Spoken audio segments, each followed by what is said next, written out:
Nakakapanlumo naman talaga nang malaman mismo na hindi lang basta kriminal, magawa-gawa ng mga kwento, at hindi lang basta solid na sinungaling itong si Denise, kundi talamak din pala na nakakadire.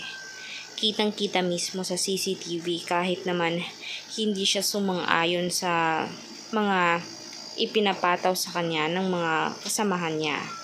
Nakapirma pa nga siya eh. Nakita din mismo sa CCTV na ganoon niya ang sa silid kulungan niya ay ganoon talaga niya panghimas-himasin o panghimay-himayin gawin ang mga nakakadiring gawain. Marami ang nakapanood sa kanya kahit ang mga imprisonmate niya. Talagang hindi makapaniwala dahil before umano nung pumasok si Denise, ang ganda. Parang model na model. Pero ngayon naman, maayos naman sana siya. Pero meron talaga siyang pagkakataon na ang panty niya ay nakasablay ng marumi. At kung sobra ito karumi, itinatapon niya sa basurahan o di kaya ay nasa gilid lamang nakasiksik at hindi na maalagaan. Ganoon siya. Siguro nga ay laki sa yaman kaya kung ano yung madumi, basta na lang itapon. Pero hindi ganoon yun dahil nga ang makasamahan niya sa loob ng kulungan ay madalas ay mahirap din.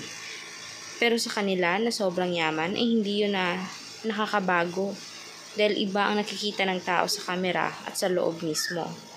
Mas sutil pa pala sila, mas sobra pang pag-uugali nila sa likod ng kamera. Minsan ay pinapakita niyang ayos na siya, makajos na siya. Pero gayon pa man, kitang-kita sa CCTV na sobrang nakakadiri siya.